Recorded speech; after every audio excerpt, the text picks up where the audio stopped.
apa Itu. gimana Bu? Kenapa saya dilapor ya? Gara-gara Siapa saya yang Al-Quran dilapor. Saya dilapor. Oh tidak, jangan berpikiran aneh-aneh Mbak Uti. Jangan.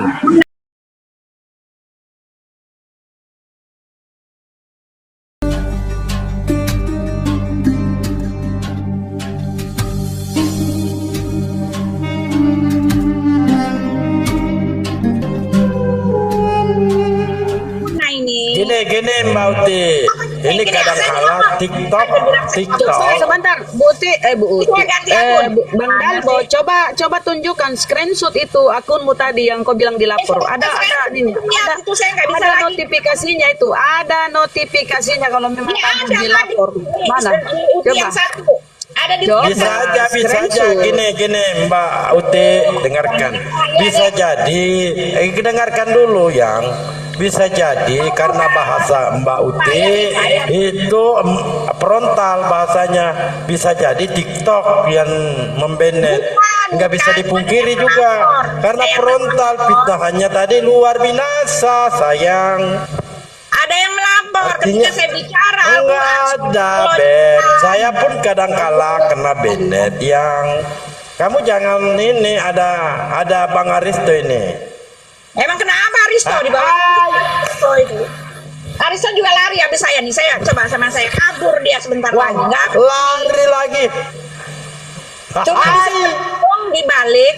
Aristo itu cuma bisa berlindung di balik kain nama yang bawa mengais-ngais kitab-kitab sampah semua. Di luar itu nggak bisa jawab. Coba biar itu dia kadang-kala kena banned oleh TikTok.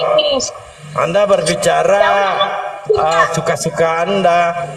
Mau dilanjutin nggak tadi ini sebentar lagi? Anda lanjut. Nah, Anda mengatakan Allah rahmatan lil alamin. Di mana rahmatannya? Yang saya belum selesai, Bu Uti turun. Saya belum selesai, Tom masih selesai.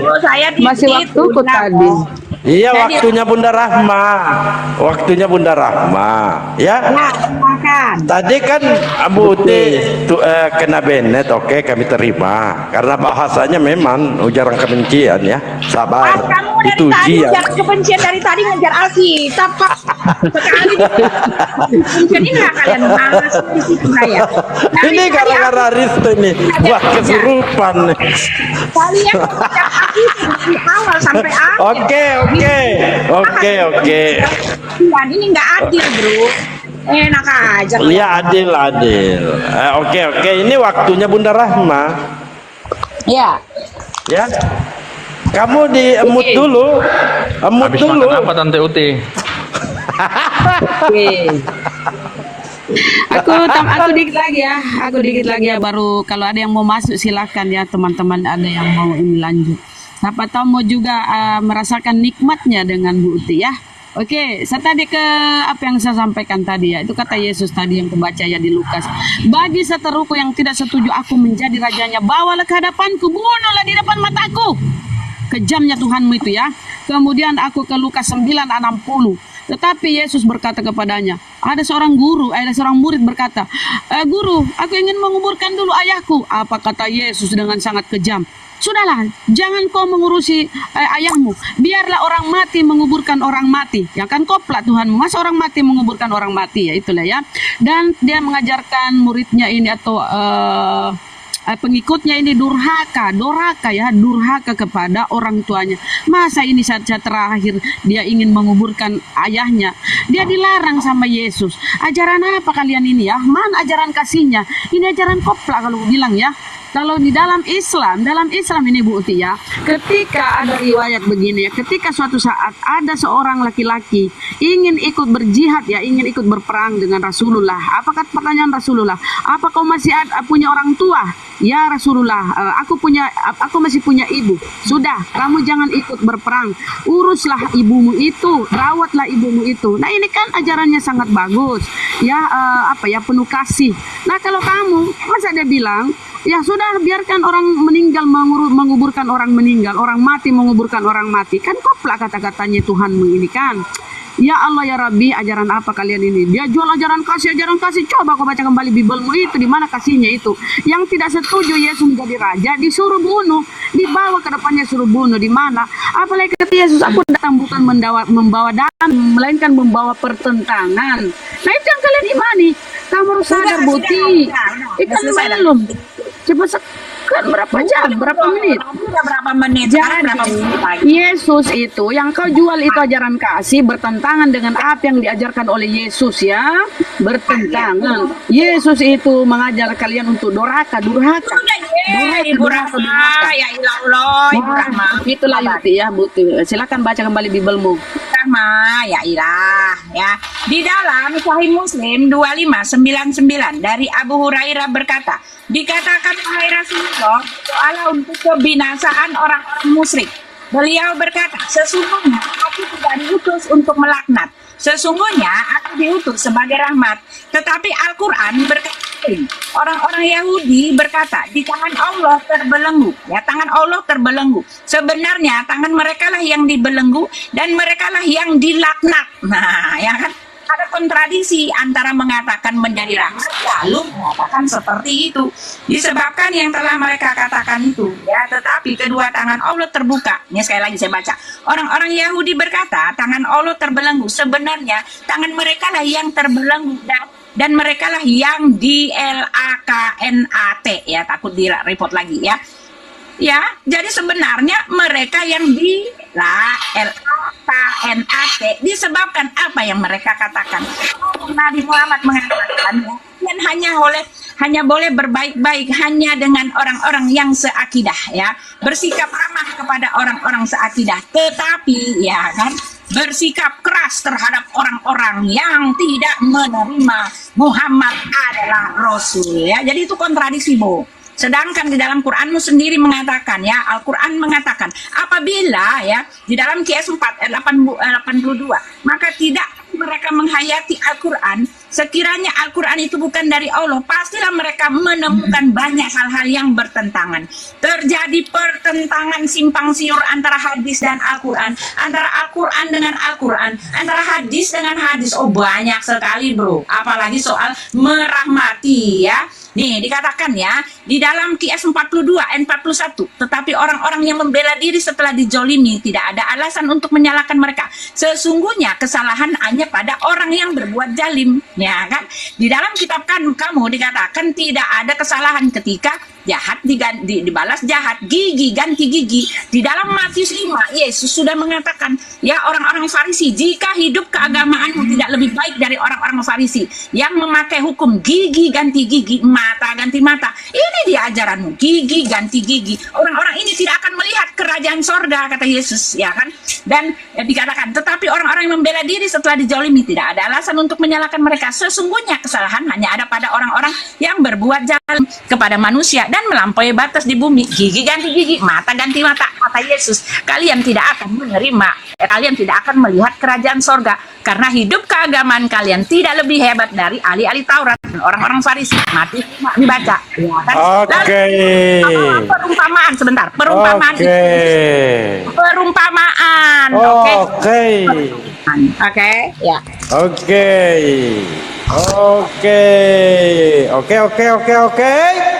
Silakan Bunda Rahma.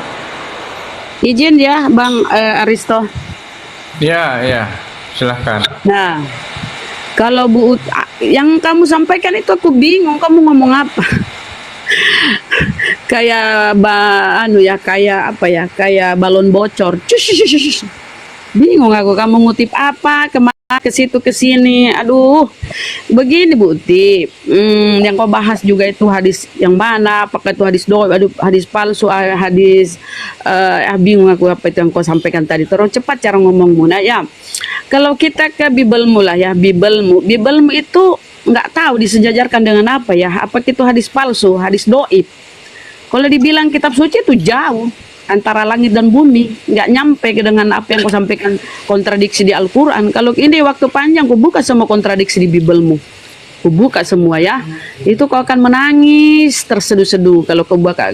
Tapi karena waktu nggak ada, begini menyampaikan bahwa Bibelmu itu tidak layak disebut kitab suci. Ya, kenapa? Banyak ayat-ayat porno, ayat peperangan, pembunuhan, ya. Dan apa ya kalau diibaratkan dikategorikan hadis doib ya. Hadis doib juga enggak, karena di situ ada Paulus botak ya, ada Paulus di situ. Paulus itu siapa sih Paulus itu? Kau kutip tadi orang Farisi, dia orang Farisi. Apa kata Paulus? Kalau dengan dustaku kemuliaan Tuhan makin melimpah, mengapa kau masih menghakimiku? Jadi yang kau imani ini kata-kata dusta Paulus. Tapi sayangnya kau percaya dengan si Paulus ini. Padahal dia sudah menyampaikan, apa yang aku katakan, aku berkata bukan menurut firman Tuhan, melainkan seorang bodoh yang berkeyakinan bahwa dia boleh bermegah. Coba kau telah kata-kata Paulus ini. Kenapa kau mengimani Paulus? Dan kamu ingin mensejajarkan tadi apa aku baca itu ya, hadis apa entah, aku bingung aku apa yang kau sampaikan tadi, ke sana ke sini ke situ. Ya, tapi coba kau dulu pahami Bibelmu itu. Dan satu pertanyaan saya, di mana Yesus menyebut kata Kristen? Kalian kan ini Kristen. Ismail, Ishak itu jelas ya. Anak Nabi Abraham itu Ismail dan Ishak. Ishak itu menurunkan 12 suku Israel dari Yakub ya, 12 suku Israel. Ismail itu ya keturunannya di Arab dan menurunkan Rasulullah Muhammad SAW, kemudian membawa Islam. Ya, Nabi Ishak atau Ishak itu keturunannya Yakub. Yakub itu menelurkan 12 suku Israel dan itu agamanya Judaism. Judaism dan Islam ini adalah keturunan agama yang dibawa oleh keturunan Nabi Abraham. Nah, kalau kamu agama Kristen dari mana? Dari Roma, dari agama pagan sana. Yesus, Zeus, agama pagan Buti, yang mengimani penumbalan darah manusia. Agama-agama yang dua ini Islam Judaism enggak ada yang mengimani penumbalan dengan darah manusia, korban dengan darah manusia. Lihatlah dulu sejarahnya agamamu ya, kamu bersumber dari mana? Islam dan Judaism itu jelas dari Ibrahim. Kalau kalian dari mana? Jangan-jangan kalian dari itu ya. Ya tahulah kita kan agama pagan sana, Yunani dan Romawi. Mohon maaf ya, ini fakta. Karena Yesus sekalipun tidak pernah mengenal kata Kristen di Bibelmu. Yesus tidak pernah sukses mengkristenkan sana Judaism. Kalau memang itu Yesus adalah mengenal kalian itu Kristen, tentu dia sukses mengkristenkan sana Yahudi Israel. Nggak ada di sana ya. Bahkan kalian, ku tengok di YouTube tuh kalian diludahi. Salib tuh dipikul, diludahi. Kan itu kejam, sangat kejam. Kejam sekali ya. Jadi aku berharap gini ya, kamu buka otakmu, akalmu, kamu tengok dari mana asalmu itu. Abraham menelurkan dua agama ya, dari antara dua keturunannya, Ishak dan Ismail, sangat jelas ya. Dan Rasulullah ya sukses mengislamkan tanah Arab sana. Kalau Yesus gagal total mengkristen Yahudi sana ya. Jadi tolong tunjukkan di mana data di Bibelmu Yesus menyebut kata Kristen. Silakan Buti. Ya, jadi ibu udah kemana-mana ya, lari ke Paulus lah, lari kemana-mana, ibu nggak bisa menjawab ya. Yesus kan udah bilang kalau gigi ganti gigi itu ajaran yang tidak lebih daripada orang-orang Yahudi yang tidak akan melihat kerajaan sorga. Yesus juga sudah mengatakan barang siapa mengatakan kafir kepada saudara-saudaranya, mereka tidak akan masuk ke dalam kerajaan sorga. Baca itu di dalam Matius 5. Yang mengatakan itu kafir itu siapa? Yang mengajarkan hukum gigi ganti gigi itu siapa ya? Bagaimana Anda mengatakan Allahmu itu Muhammad dan Allah adalah rahmatan lil alamin, sedangkan di kitab kami semua pengajaran Nabi Muhammad itu Yesus sudah kategorikan bahwa tidak akan masuk ke dalam kerajaan Allah. Baca deh di dalam Matius 5 itu. Apabila hidup keagamaanmu ya, Yesus mengatakan tidak lebih benar daripada hidup keagamaan ahli-ahli Taurat dan orang-orang Farisi, sesungguhnya kamu tidak akan masuk ke dalam kerajaan Allah. Apa yang Yesus katakan? Bicara tentang kafir, hukum kawin mengawin, menceraikan istrinya, ya hukum gigi ganti gigi, hanya mengasihi orang-orang yang seakidah. Kan Nabi Muhammad mengajarkan kalian mengasihi orang yang seakidah. Ini semua Matius 5 ini bicara tentang pengajaran Nabi Muhammad. kepada kalian ya. Dan Yesus mengatakan tidak akan masuk ke dalam kerajaan sorga ya. Al-Fajr 18, dan orang-orang yang berdosa tidak akan memikul dosa orang lain. Dan jika seorang yang dibebani berat dosanya memanggil orang lain untuk memikul bebannya, itu tidak akan dipikulnya sedikit pun, meskipun yang dipanggilnya itu kaum kerabat. Sesungguhnya yang dapat engkau beri peringatan hanya orang-orang takut kepada Tuhannya ya. Lalu dikatakan bahwa di dalam Al-Hajr 18 ya, manusia tidak bisa menebus manusia. Tetapi kontradiksi saya mau bilang ya, di dalam Muslim halaman 462 dikatakan 7 Korinttus 1:1 diriwayatkan dari Abu Musa bahwa Rasulullah bersabda, pada hari kiamat Allah akan menyerahkan Nasrani kepada Muslim, lalu Allah berfirman kepada Muslim itu, inilah penebusmu di hari neraka. Wah, banyak sekali masalahnya. Allah telah mengatakan apabila perkataan ini ya, dikatakan gini, perkataan ini bukan dari wahyu Tuhan, tentulah banyak kontradiksi ya. Kontradiksinya banyak sekali Bu ya. Di satu pihak dikatakan kalau ada orang yang murtad, maafkanlah, kasihilah. Tetapi ada lagi di dalam Qiyas 4 ayat 89, kalau ada yang murtad, bunuhlah ya, maka tawanlah mereka dan bunuhlah. Ini namanya kontradiksi Bu. Ini namanya bukan berasal daripada Allah, ajaran manusia gitu loh Bu. Ya, silakan. Oke, mantap. Silakan kemana-mana. Kenapa Bunda Rama lari mengejar ya? Silakan. Ngantuk saya. Ngantuk. Saya mau menambahkan sedikit. Silakan Bunda Rahma. Oke. Sabar ya Mbak Caca, ini head to head. Oh iya. Rasulullah Oke, itu siap. apa ya? Belum paham ya dengan Rasulullah ya. Rasulullah itu rahmatan lil alamin, wa ma arsalnaka illa rahmatan lil alamin. Dan tiadalah kami mengutus kamu melainkan untuk menjadi rahmat bagi semesta alam. Nah, kalau kita maknai apa itu rahmat ya? Menurut para ulama, makna rahmat dari ayat di atas adalah Nabi Muhammad SAW sebagai sosok yang memiliki kelembutan hati, kasih sayang dan kehalusan. Sedangkan menurut Al-Asfahani dikatakan bahwa akar dari kata rahmat yaitu rahimah, mengandung makna belas kasih semata-mata dan kebaikan tanpa belas kasih, kebaikan tanpa menginginkan apapun ya. Jadi kalau apa ya, di sini kalau kita mau menjabarkan bagaimana pengajaran Rasulullah, suri tauladan Rasulullah itu, ya kamu menangis kalau ku ceritakan. Kalau ku ceritakan, Rasulullah Siti Khadijah itu saudagar kaya ya, beliau ini kaya. Dan ketika dia meninggal, itu yang ada di badannya itu tinggal baju yang melengket di badannya. Ketika yang meninggal, bagaimana dia mendedikasikan dirinya ya, mendedikasikan hartanya untuk perkembangan Islam, penyebaran Islam, dakwah mereka, dakwah Rasulullah dan istrinya ya. Jadi ketika dia meninggal itu hanya baju yang melekat di badan itu ya. Ketika dia meninggal, bagaimana dia berjuang, dedikasinya. Makanya kalau kita sedih ya, kalau kita menceritakan ini ya, Sirah Nabawiyah, kamu baca, jangan nanti gigimu ku cabut kalau kau selalu menjelek-jelekkan Rasulullah ya. Kau belum baca Sirah Nabawiyah, kau sudah menjelek-jelekkan. Gigimu ku cabut kau seandainya kau dekat-dekat di depan kau menjelekkan Rasulullah ya. Jadi jangan begitu Bu, jangan menyerang-nyerang tanpa data ya, tanpa data. Nah kalau kita kembali lagi ya, apa lagi ya, saya sedih kalau mengingat kehidupan Rasulullah, sedih. Apalagi tadi, apalagi yang ingin kau ketahui ya, gini ya, tadi sudah aku sampaikan bagaimana pengajaran Yesus, bagaimana pengajaran Rasulullah. Coba bandingkan, ketika seorang ingin berjihad, kata Rasulullah tidak usah, kamu tinggal mengurus ibumu saja, berbaktilah kepada ibumu, urus ibumu ya. Tetapi apa kata Yesus? Jangan kau urus ayahmu, biarlah orang mati menguburkan orang mati. Bagaimana perbandingannya itu? Coba kau berpikir pakai otak, jangan pakai dengkul ya.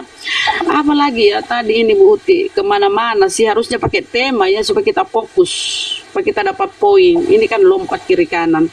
Apalagi Bu Uti, tapi begini ya teman-teman, kamu tidak jawab kapan, di mana data di Bibelmu Yesus menyebut kata Kristen sepotong pun. Tapi enggak, kalau Kristen sepotong nggak boleh ya. Kristen, kata Kristen, kamu tunjukkan ke saya di mana Yesus pernah mengucapkan kata Kristen. Kalau di dalam Al-Quran, ingat ya, Bismillahirrahmanirrahim, di Al-Maidah 3. Al-yawma akmaltu lakum dinakum wa atmamtu alaikum ni'mati wa raditu lakumul Islam madinah. Hari ini telah kusempurnakan agamamu, telah kucukupkan nikmatku bagimu, dan telah kuridhoi Islam menjadi agamamu. Itu lengkap di dalam Al-Quran datanya. Firman Allah. Nah sekarang saya ingin kamu, karena Yesus kok aku sebagai Tuhan, tunjukkan data di Bibelmu di mana Yesus menyebut itu Kristen dan dia meridhoi atau menyetujui Kristen itu menjadi agamamu. Uti, silakan tunjukkan. Kau terlalu banyak cerewet sekali, kau tunjukkan. Ya, saya berhenti di 51 ya, 3 menit. Pas 51 saya berhenti. Ya, sekarang di 9 ya. Jadi ginilah Muslim ya, ketika Qurannya dibahas merasa terhina. Padahal dari awal sampai akhir kalian itu bicara Yesus bukan Tuhan segala macam lah ya. Bahkan lari-lari ke Paulus, menyatakan Paulus sebagai orang bodoh tapi sok-sokan gitu kan. Ini juga melecehkan, bro. Jadi nggak usah lah merasa berdiri kayak begitu. Kita ini sedang berdialog ya, sedang mempertahankan. Ya harusnya itu lebih fair, jangan takut. Ya kenapa kalian merasa dirinya rendah? Ya begitu itulah, karena kan kalian membenar-benarkan kitab yang sebelumnya, ingin merasa benar juga. Makanya kitab kalian membenarkan kitab yang sebelumnya, ya kan? Nah, yang saya mau nanya, kamu tadi kan mengatakan Yesus tidak kenal Kristen. Nah, inilah lagi kesalahan kalian tuh salah banget. Bagaimana Anda mengatakan Yesus tidak kenal Kristen? Orang Kristen itu artinya pengikut Kristus. Pengikut Kristus itu kan Yesus sendiri yang merekrut. Dia inilah istilahnya, dia itu kepala sekolahnya, dialah yang empunya saham. Ketika Yesus ingin membuat gereja ya, ketika Yesus ingin orang-orang menjadi pengikutnya, dia telah merekrut pertama-tama ya, merekrut ke-12 rasulnya, merekrut ke-70 rasulnya. Yang rasul-rasul ini dia ajarkan dulu sementara dia masih di bumi. Dia ajarkan, dia suruh melihat semua fakta ketuhanannya. Dan rasul-rasul inilah adalah saksi mata. Mereka mendengar semua pengajaran Yesus. Mereka itu dididik, mereka itu ditatar untuk bisa menyebarkan Injil Kerajaan Allah ya. Lalu setelah itu semua terjadi, ketika Yesus sudah selesai, setelah dia bangkit dari antara orang mati, dia mengatakan, pergilah jadikanlah semua bangsa itu muridku ya. Jadi Yesus yang mulai duluan, Yesus yang mempersiapkan kerajaannya. Lalu Anda mengatakan oh Yesus nggak pernah kenal Kristen. Ini gimana, ini pemahaman gimana? Dialah yang menyuruh, pergilah jadikanlah semua bangsa itu muridku dan baptiskanlah mereka itu dalam nama Bapa dan Anak dan Roh Kudus. Lalu ketika Yesus naik ke sorga, ya selesai dong tugasnya. Sama seperti saya yang punya rencana ingin membangun sekolahan, saya persiapkan semua. Lalu setelah semua siap, saya serahkan dong kepada murid-muridnya ya, kepada orang-orang yang sudah saya tatar, guru-gurunya. Mereka lah yang melaksanakan tugasnya. Lalu tugas saya ya jalan-jalan, plesir-plesir. Nah seperti itu. Ketika Yesus sudah selesai mempersiapkan segalanya, orang-orang menjadikan bangsa ini muridnya, menjadi pengikut Kristus. Nah dari sini pun kalian tidak mengerti apa-apa. Bro, saya sudah kasih tahu sejak awal sampai akhir kalian tidak tahu apa-apa mengenai Kristus, mengenai Alkitab, apalagi Al-Quran, apalagi Allah, apalagi Muhammad. Salah bro, menilai kami itu salah. Lalu Anda membawa-bawa Paulus ya. Paulus dengan Nabi Muhammad itu beda bagai bumi dengan langit. Apa yang sudah ditinggalkan Rasul Paulus sebagai hal yang tidak benar ketika dia mengikuti Yesus, justru itulah yang dikerjakan oleh Rasul Anda. Paulus meninggalkan pedang demi menanggalkan pedang ketika dia belum kenal Kristus. Dia itu menyandang pedang untuk menyiarkan agamanya. Orang-orang Kristen itu dipenjara. Lalu ketika dia kenal Kristus, dia tinggalkan pedang itu lalu dia mati syahid. Berbeda dengan Nabi Muhammad. Sebelum dia kenal Allah, diutus oleh Allah, dia orang baik, tidak pernah menyandang pedang. Lalu ketika dia terbalik bro, sama seperti apa yang sudah ditinggalkan Rasul Paulus ya. Itu dia, jangan kamu sama-samakan ya. Perbedaan bagai bumi dengan langit. Saya hanya minta kalian baca aja Matius 5 ayat 7. Itulah kalian yang kata Yesus jelas mengatakan tidak akan mendapat kerajaan Allah. Kalian tidak akan memperoleh hidup kekal jika hidup keagamaanmu masih seperti yang kalian lakukan sekarang. Mengkafir-kafirkan, gigi ganti gigi, cerai mencerai, semua itu baca ya, penuh tuh. Kamu telah mendengar tuh, baca tuh Matius 5 itu ya. Saya sudah ya selesai ya teman-teman. Dikit lagi saya jawab dulu. Saya tanggapi dulu dong. Gimana sih? Saya tanggapi. Pertama, saya tadi itu terbawa ya, kalau saya teringat Sirah Nabawiyah sejarah Rasulullah itu ya, aku terbawa ya. Aku minta maaf ya Bu Uti. Tapi Bu Uti, di dalam Bibelmu tertulis kasihilah musuhmu. Jadi kau harus kasihi saya ya, saya musuhmu ya. Ada situ tempeleng pipi kiri, kasih lagi pipi kanan. Gitu ya di Bibelmu ya. Jadi kau harus mengasihi aku ya, brother ya. Nah, kalau kita lihat di dalam Bibelmu sendiri ya, di dalam Bibel itu perjanjian lama terutama ya kitab Taurat Musa ya, Taurat ini, semua nabi-nabi bertauhid. Nah, tadi ku bilang Abraham atau Ibrahim itu menelurkan dua agama anaknya ya, Judaism dengan Islam. Semua mengajarkan tauhid. Nah, kalian ini mengajarkan apa? Trinitas. Coba kita lihat ya. Tauhid Nabi Musa. Aku dulu ke firman Allah ya. Bismillahirrahmanirrahim. Allah Ta'ala berfirman di dalam surah An-Nahl ya, An-Nahl 16 ayat 36. Allah berfirman, dan sungguh kami telah mengutus rasul pada setiap umat untuk menyerukan sembahlah Allah dan jauhilah tagut. Maka di antara mereka ada yang diberi petunjuk oleh Allah dan ada pula yang tetap dalam kesesatan, yaitu Bu Uti. Maka berjalanlah kamu di muka bumi dan perhatikanlah bagaimana kesudahan orang-orang mendustakan rasul-rasulnya. Dan coba kita lihat ya tauhid Nabi Musa. Engkau diberi melihatnya untuk mengetahui bahwa Tuhanlah Allah. Jadi Tuhanlah Allah, bukan Allah itu Bapa, Tuhan itu Yesus. Itu pengajaran Paulus ya. Kata Paulus apa? Hanya satu Allah di surga itu Bapa dan satu Tuhan yaitu Kristus. Engkau diberi melihatnya, tapi pengajaran para nabi, engkau diberi melihatnya untuk mengetahui bahwa Tuhanlah Allah, tidak terpisah ya, Tuhanlah Allah. Tidak ada yang lain kecuali Dia. Itu Ulangan 4:35. Itu tauhid Musa ya. Cuma kita apa yang disampaikan oleh Daud di perjanjian lama. Sebab itu engkau besar ya Tuhan Allah, Tuhan Allah. Sebab tidak ada yang sama seperti engkau dan tidak ada Allah selain engkau menurut segala yang kami tangkap dengan telinga kami. Banyak data-data tentang para nabi mengajarkan tauhid. Tauhid Nabi Sulaiman. Kemudian berdirilah Salomo di depan mesbah Tuhan di hadapan segenap jemaah Israel. Ditadahkannya lah tangannya ke langit lalu berkata, ya Tuhan Allah Israel, tidak ada Allah seperti engkau di langit, di atas dan di bumi di bawah. Engkau yang memelihara perjanjian dan kasih setia kepada hamba-hambamu yang dengan segenap hati hidup di hadapanmu. Itu di Raja-Raja 8:22 ya. Tauhid Nabi Yesaya, kamu inilah saksi-saksiku, demikianlah firman Tuhan dan hambaku yang telah kupilih supaya kamu tahu dan percaya kepadaku dan mengerti bahwa aku tetap Dia. Sebelum aku tidak ada Allah dibentuk, sesudah aku tidak akan ada lagi. Aku adalah Tuhan dan tidak ada juru selamat selain daripada aku. Jadi Allah Israel itu adalah juru selamat ya. Jangan kau mimpi-mimpi. Tauhid Nabi Isa ya atau Yesus. Jawab Yesus, hukum yang terutama ialah dengarlah orang Israel, Tuhan Allah kita, Tuhan itu Esa. Itu di Markus 12:29. Aku tidak dapat berbuat apa-apa dari diriku sendiri. Aku menghakimi sesuai dengan apa. Siapa yang ngomong ini? Ini Mbak Caca, boleh di-mute dulu Mbak Caca. Ya Orang Allah lagi ya bicara. Rabbi. Di-mute Tauhid dulu. yang diajarkan, tauhid Lanjut. di mute aja host. Tauhid yang diajarkan oleh Yesus ya. Jawab Yesus, hukum yang terutama ialah dengarlah orang Israel, Tuhan Allah kita, Tuhan itu Esa. Jadi Tuhan Allah kita, nggak ada Tuhan Bapa, Tuhan Yesus, nggak ada, Tuhan Allah kita. Itu pengajaran Paulus ya, Bu Uti, bahwa apa kata Paulus, hanya satu Allah di surga, yaitu hanya satu Tuhan di surga. Ya Allah ya Rabbi, hanya satu Allah di surga yaitu Bapa, dan satu Tuhan yaitu Yesus Kristus. Dan dia memisahkan antara Allah dengan Tuhan. Tapi pengajaran para nabi ya Tuhanlah Allah ya, Tuhanlah Allah kita. Jawab Yesus, hukum yang terutama ialah dengarlah orang Israel, Tuhan Allah kita, Tuhan itu Esa, tidak terpisah Allah dengan Tuhan ya.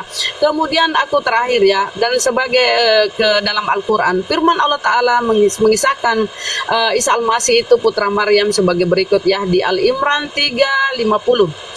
Dan sebagai seorang membenarkan Taurat yang datang sebelumku dan untuk menghalalkan bagimu sebagian yang telah diharamkan untukmu, dan aku datang kepadamu dengan membawa suatu tanda mukjizat dari Tuhanmu. Karena itu bertakwa kepada Allah dan taat kepadaku, sungguhnya Allah itu Tuhanku dan Tuhanmu. Karena itu sembahlah Dia, inilah jalan yang lurus. Wa innallaha rabbi wa rabbukum fa'budu hadza siratal mustaqim. Ya, sesungguhnya Allah itu Tuhanku dan Tuhanmu, sembahlah Dia, inilah jalan yang lurus, Buti.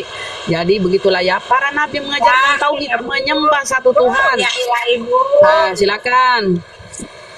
Silakan yang mau masuk ya, siapa lagi yang mau masuk? Ini ada yang mau masuk? Mana Bang Aristo? Jadi ini Paulus ya, saya tadi minta Lanjut ada dulu beberapa. ajaran Silakan. alamin belum selesai. Iya, ajaran rahmatan lil alamin belum selesai. Ibu udah lari ke Paulus. Artinya ibu minta saya melupakan ajaran itu. Ibu tidak punya jawabannya kan? Lari-lari ke Paulus. Saya udah bilang tadi Paulus itu beda dengan Jadi Tadi sudah. kamu jelaskan bagaimana Rasulullah. Sudah. Izin. Saya tegaskan lagi sudah, Bu Uti.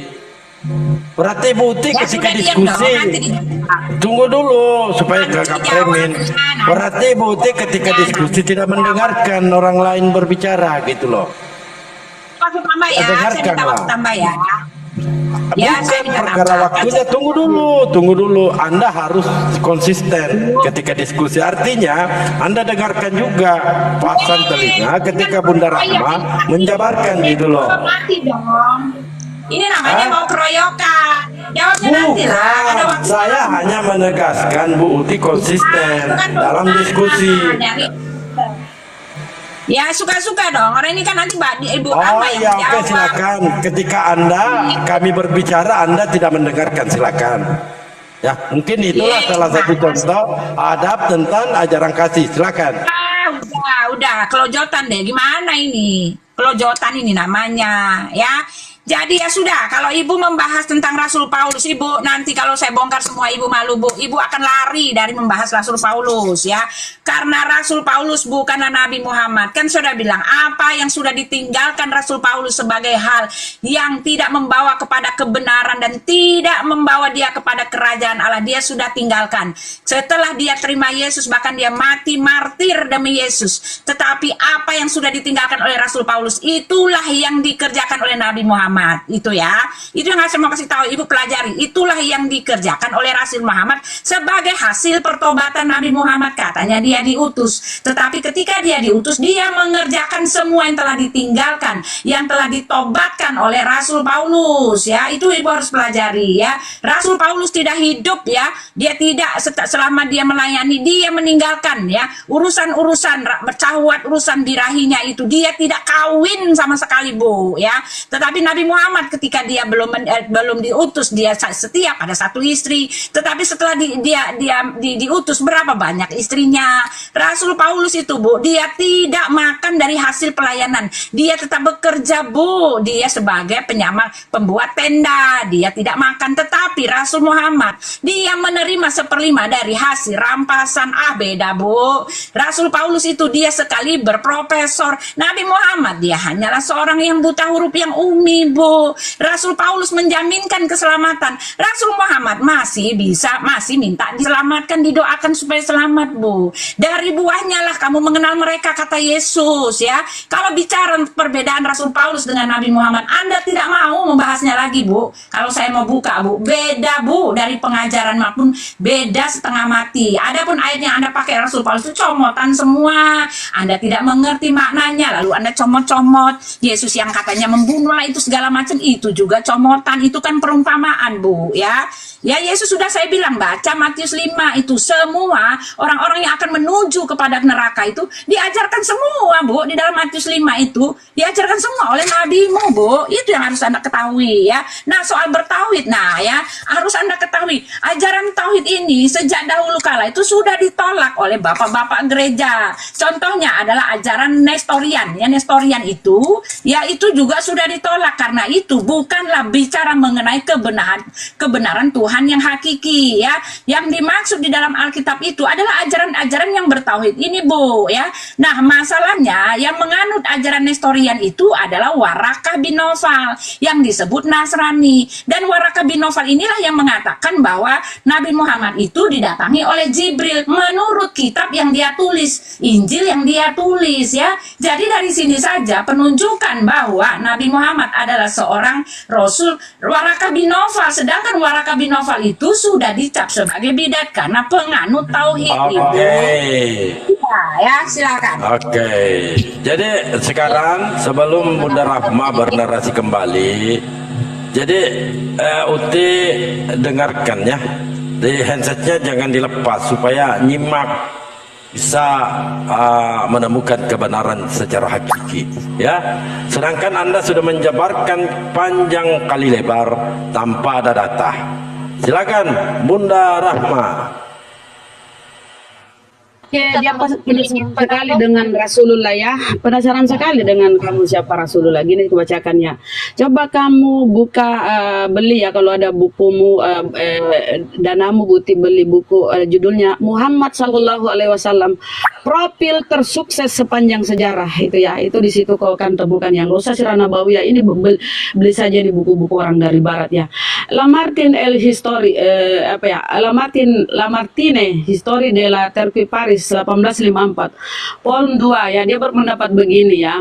Dunia telah menyaksikan banyak pribadi-pribadi agung, namun dari orang-orang tersebut adalah orang-orang yang sukses pada satu atau dua bidang saja, misalnya agama atau militer. Hidup dan ajaran orang-orang ini seringkali terselimuti kabut, waktu dan zaman. Begitu banyak spekulasi tentang waktu yang tempat lahir mereka, secara dan gaya hidup mereka, sifat dan detail ajaran mereka, serta tingkat dan ukuran kesuksesan mereka, sehingga sulit bagi manusia untuk merekonstruksi ajaran dan hidup tokoh-tokoh ini. Tidak demikian dengan seorang ini. Muhammad Sallallahu Alaihi Wasallam telah begitu tinggi menggapai dalam berbagai bidang pikir dan perilaku manusia dalam sebuah episode cemerlang sejarah manusia.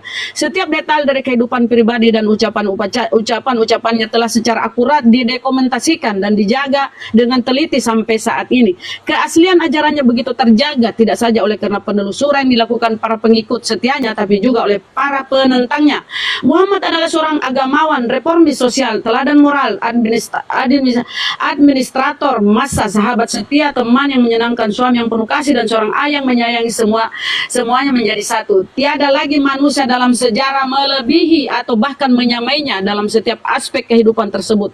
Hanya dengan kepribadiannya seperti dialah keagungan seperti ini dapat diraih. Coba tengok ya, ini orang barat yang ngomong ya.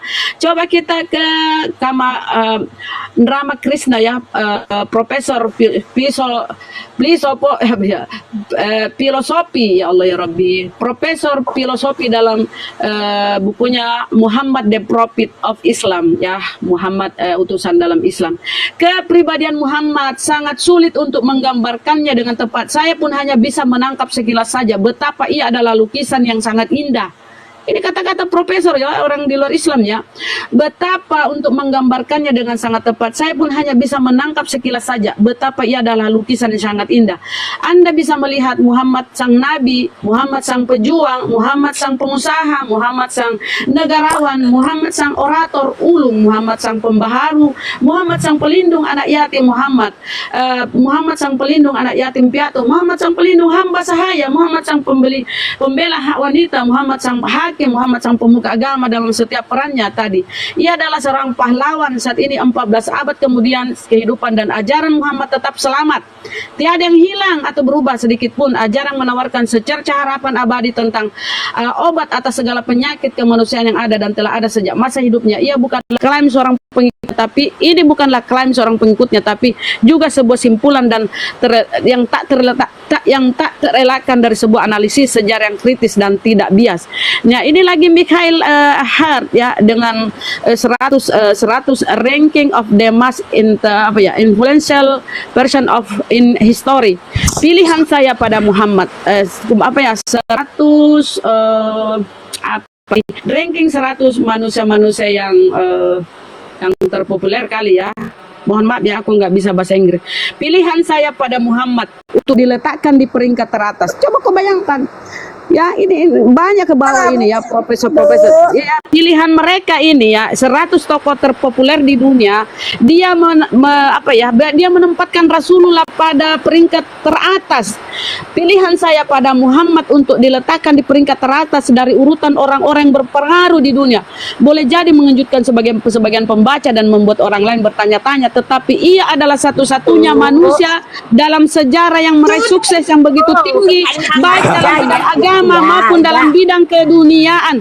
Coba tunjukkan mana posisi Yesus. Ya, oke. Mantap, Bunda Rama. Sekarang Bu Uti silakan jabarkan bagaimana Rasulullah. Dia penasaran, baca iya, banyak-banyak. Betul. Ya. Jadi sekarang Bu Uti tanggung jawab jabarkan konsep si Paulus tentang apa yang dia ajarkan, apakah ada sumbangsih ke dunia teknologi. Silakan. Ya, yang jawab siapa? Saya mau menyangga Bu Rahma dulu, habis itu baru saya jawab Pak Dalbo ya. Ibu, Alkitab sudah mengatakan Yohanes 7 ayat 18, apabila perkataan itu berasal daripada dirinya sendiri, tentulah dia mencari hormat bagi dirinya sendiri. Sekarang saya tentang si Paulus. Ayolah, rasulmu itu, ayo rasulmu. Tunjukkan juga lah, capek aku bosan dengar tuh baca bosan. Tunjukkan siapa yang mengenal Paulus itu, ayo tunjukkan. Apa dunia mengenal Paulus? Dunia mengenal Paulus itu berpenyakit epilepsi. Itu mengenal dunia tentang Paulus berpenyakit epilepsi. Coba tunjukkan apa prestasi Paulus sebagai rasulmu. Capek aku diskusi. Nggak ada juntrungan. Saya mau jawab itu Nggak dapat sebentar. poin. Tunjukkan itu siapa sih Paulus menurut dunia. Ini aku sudah menyampaikan bahwa Rasulullah itu di antara 100 tokoh dunia dia paling teratas. Coba tunjukkan Paulus itu diletak di mana dia. Yang ku tengok itu, yang ku baca bahwa Paulus itu berpenyakit epilepsi, itu yang terkenal San Paulus. Coba tunjukkan itu. Coba capek Buti kalau itu. Ini itu lompat ke sana, lompat ke sini. Enggak ada juntrungannya. Tunjukkan Paulus itu apa dia dikenal dunia. Rasulmu yang botak itu dikenal dunia. Tunjukkan dari sana lompat, dari sini lompat kayak kodok. Tunjukkan, saya sudah tunjukkan. Kamu penasaran tentang siapa Rasulullah Muhammad SAW? Saya sudah tunjukkan tadi ya. Beliau di antara 100 tokoh terpopuler dunia, dia nomor 1. Tunjukkan Paulus di mana letaknya dia. Nomor berapa dia Paulus itu? Ini waktu saya. Enggak, capek. Lompat sana, lompat sini, enggak jelas apa yang dibahas. Ini catur. Sekarang Mbak Uti ini tunjukkan juga. Betul waktu Mbak Uti cuma supaya diskusinya nyambung. Ya ini baru mau dijawab udah kelojotan. Ya, silakan jawab, tunjukkan. Aku mau jawab. Kok kemana-mana? Enggak, tunjukkan dulu. Kamu tadi terlalu penasaran. Ya, tentang Rasul Paulus, oke. Rahmatan lil alamin. Sekarang aku tunjukkan siapa Rasulullah itu. Saya tunjukkan. Sekarang tunjukkan siapa si Paulus itu, di mana dia dikenal. Yang ku tahu dia dikenal sebagai orang berpenyakit epilepsi. Dia terkenal sebagai penyakit epilepsi, San Paulus. Coba tunjukkan di mana letaknya itu posisi Paulus itu yang kau bangga-banggakan, yang kau puja-puja, pembawa nama Kristen adalah Paulus. Gini, tatur lagi. Bunda Rama sudah menjabarkan tentang Rasulullah atau Nabi Muhammad SAW, sudah dijabarkan oleh Bunda Rahma berkali-kali. Sekarang giliran Uti untuk menjabarkan si Paulus gitu loh. Ya, dari tadi diskusinya dengan Paulusmu, banggalah kau. Tunjukkan apa prestasi Paulus itu. Tunjukkan itu kan. Paulus kan yang membawa Kristen. Paulus itu yang membawa agama Kristen. Tunjukkan. Ayo tunjukkan. Apa prestasi Paulus? Kan dari tadi kita diskusi. Tunjukkan. Kecuali dia epilepsi itu aja aku tahu. Ayo tunjukkan. Tunjukkan prestasi Paulus. Hehehe. Kamu diam. Tunjukkan. Di mana Paulus terkenal di dunia? Ayo tunjukkan. Itu kan kebanggaan yang membawa Kristen dia. Yang membawa Kristen itu Paulus. Yang membawa Islam adalah Rasulullah Muhammad SAW. Sudah tunjukkan data-datanya. Bagaimana populernya beliau. Sekarang tunjukkan kepopuleran Paulusmu itu ya. Tunjukkan kepopuleran Paulusmu itu. Terkenal apa enggak sih? Tunjukkan. Sekarang saya bicara Anda potong. Ya belum apa-apa sudah Anda potong. Anda sudah ketakutan, Bu.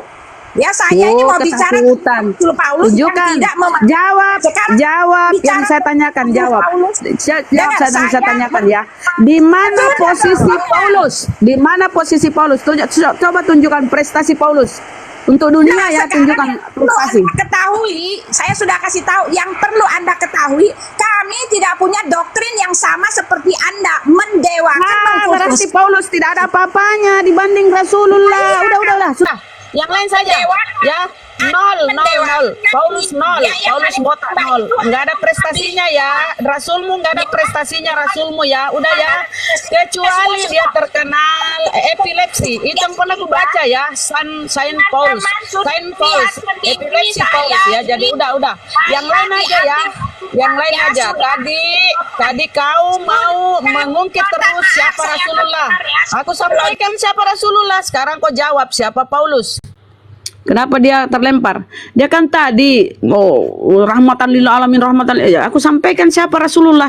Saya ingin juga kamu compare dengan siapa itu Paulus. Paulus kan yang menemukan Kristen. Paulus lah yang menyebut kata Kristen. Jadi kalian itu adalah pengikut Paulus. Nah, coba sebutkan apa saja yang tercatat di dunia tentang Paulus.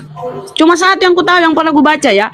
Paulus itu mengidap penyakit epilepsi. Itu yang pernah ku baca. Nggak tahu yang lain ya, siapa tahu yang lain silakan. Ya,